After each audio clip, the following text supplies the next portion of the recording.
Assalamualaikum warahmatullahi wabarakatuh. Perkenalkan, nama saya Rica Renita dari kelas 11 TKJ 1. Saya prakerin di PT Jakarta Sistem Integratos Jalan Palem, Cibodas. Di sini saya akan mempresentasikan prakerin saya selama magang di PT Jakarta Sistem Integratos. Sejarah perusahaan PT Jakarta Sistem Integratos merupakan perusahaan yang bergerak di bidang usaha IT, yaitu Information Technology yang berdiri pada tahun 2018 dan sudah bekerja sama dengan berbagai perusahaan ternama se-Indonesia. Budaya perusahaan PT Jakarta Sistem Integratos merupakan perusahaan yang terpacu pada hal berikut diantaranya. Yang pertama, berpakaian rapi, sopan, dan atribut lengkap halayak seorang pekerja dan karyawan. Yang kedua, bekerja sesuai aturan yang berlaku serta menyelesaikan tugas tepat waktu sesuai target. Yang ketiga, tidak melakukan hal yang membuat kinerja kerja menurun. Yang keempat, berbuat jujur dan bertanggung jawab. Yang kelima, menghindari tindakan korupsi, kolusi, dan nepotisme.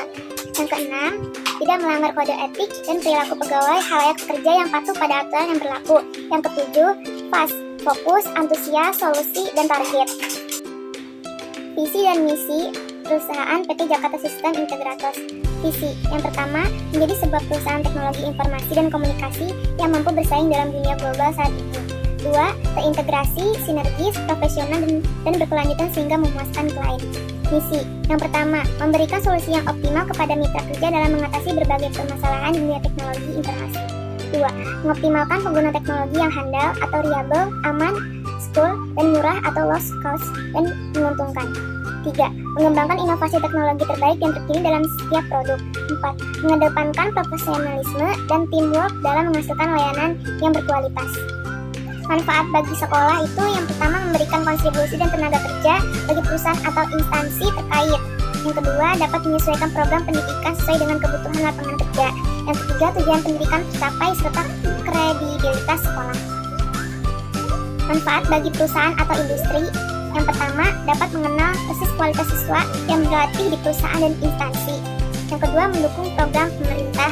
Yang ketiga, mendapatkan tenaga kerja sementara sebagai sumber daya perusahaan.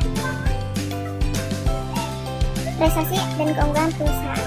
Yang pertama, kemudahan prosedur pelayanan. Dapat dilihat dari mudahnya prosedur pelayanan dipahami oleh masyarakat. Yang kedua, kedisiplinan petugas pelayanan, yaitu kesungguhan petugas dalam memberikan pelayanan terutama terhadap konsisten waktu kerja sesuai ketentuan yang berlaku. Yang ketiga, kesopanan petugas pelayanan, yaitu sikap dan perilaku petugas dalam memberikan pelayanan kepada masyarakat secara sopan dan ramah. Yang keempat, kompetitif prosedur pelayanan. Keunggulan kompetitif ialah jantung dari kinerja perusahaan di tengah persaingan yang semakin kompetitif serta bagaimana perusahaan mempraktikkan berbagai strategi supaya lebih maju. Yang kelima, kemampuan petugas pelayanan, yaitu adalah tingkat keahlian dan keterampilan yang dimiliki petugas dalam memberikan atau menyelesaikan pelayanan kepada masyarakat. Deskripsi tentang produk atau jasa yang ditawarkan. Jasa atau barang ditawarkan adalah diantaranya sebagai berikut. Yang pertama, menyediakan barang atau produk teknologi yaitu CCTV dan security system yang berfungsi mengawasi aset yang meningkatkan keamanan.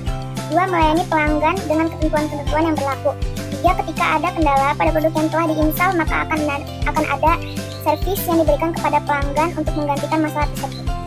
Program pengembangan di masa mendatang. Program yang dilakukan di masa yang mendatang yaitu yang pertama, meningkatkan kedisiplinan sebagai tugas dari seorang pegawai perusahaan.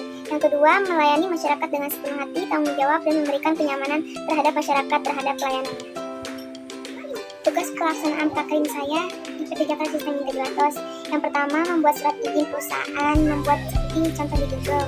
Yang kedua, melakukan penyampingan barang. Yang ketiga, melakukan scanning dokumen perusahaan, data yang penting, surat perjanjian, tanda terima, dan lain-lain sebagainya.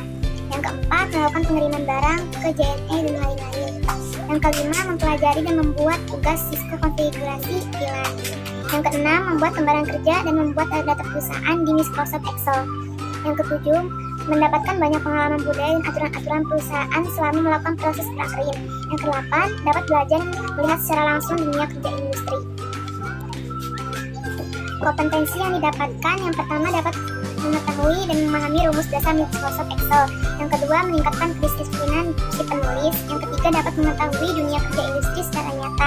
Yang keempat, meningkatkan tanggung jawab saya setiap kerja yang harus dilakukan. Yang kelima, dapat mengetahui perkembangan produk, security system, serta sistem kerjasama yang tidak pernah diketahui penulis sebelumnya. Yang keenam, lebih terampil dan cepat dalam kerja.